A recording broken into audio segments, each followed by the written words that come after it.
Ini sebenarnya tahayul dan okultisme ya, tapi menggunakan kata lihat, energy flow, divine energy map dan sebagainya. Istilah-istilah yang dipakai scientific.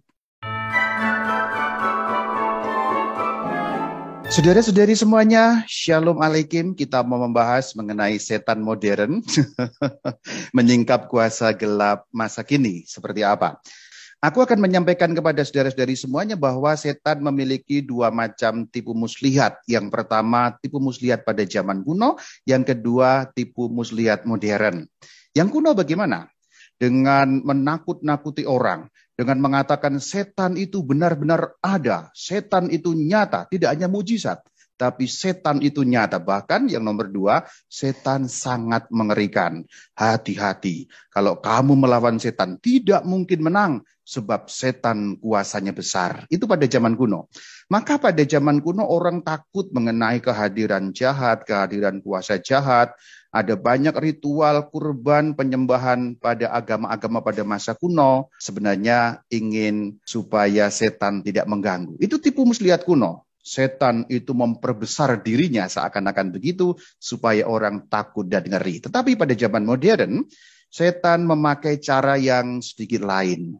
Setan seperti menghilangkan dirinya. Supaya pada zaman modern ini orang nggak terlalu percaya tentang setan. Karena apa?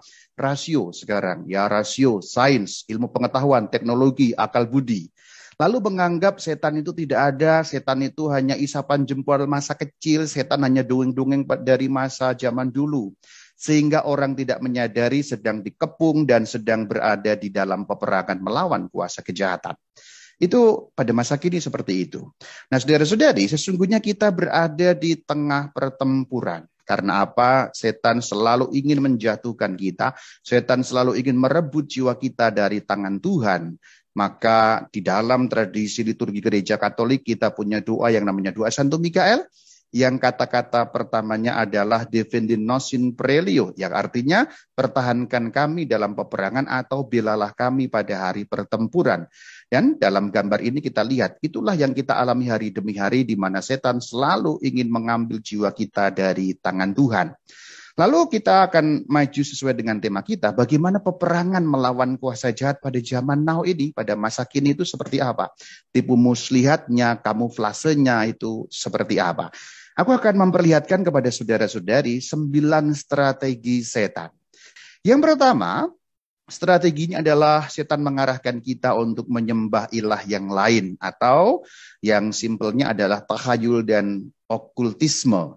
Sebenarnya tahayul dan okultisme yang merupakan bagian dari penyembahan ilah lain adalah strategi masa kuno. Namun asiknya adalah strategi kuno ini masih berjaya sampai hari ini.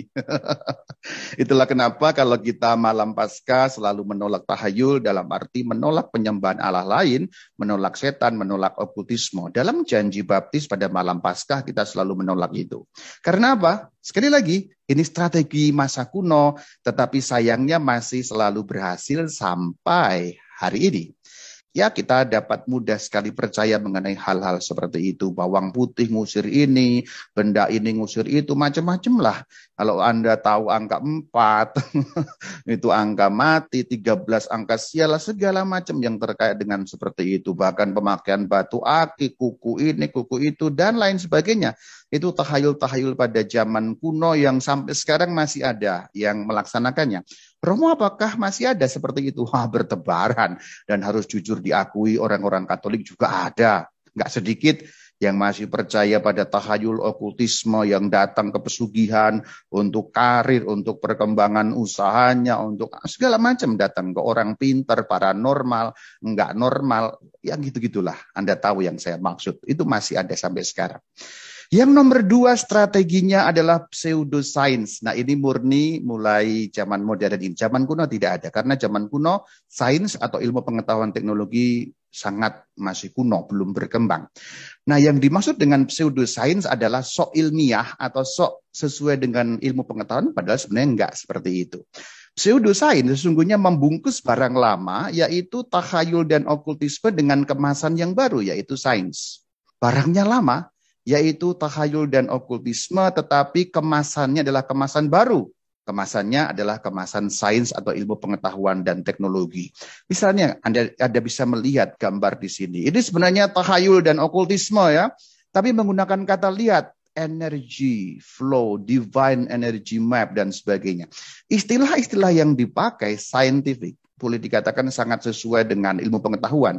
Tetapi sesungguhnya kalau dibuktikan dengan menggunakan ilmu pengetahuan, fisika, biologi, apapun, tidak cocok sama sekali. Tetapi istilah-istilah yang dipakai menjerumuskan orang dan menganggap itu bukan bagian dari tahayul, bukan bagian dari okultisme. Padahal sebenarnya bagian dari okultisme dan tahayul, hanya dikemas dengan bungkus yang baru. Isinya lama.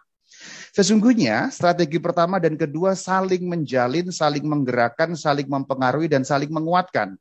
Tahayul dan okultisme pada zaman sekarang itu disuburkan oleh pseudosains. Dan pseudosains itu menggerakkan untuk orang percaya pada tahayul dan okultisme karena menyangka tahayul dan okultisme sudah bukan tahayul lagi karena dapat dijelaskan dengan kata-kata, istilah, terminologi yang saintifik sesuai dengan pengetahuan. Ini berbahaya sekali. Nanti di bagian-bagian terakhir contoh-contoh yang nyata dapat kuberikan kepada saudara-saudari.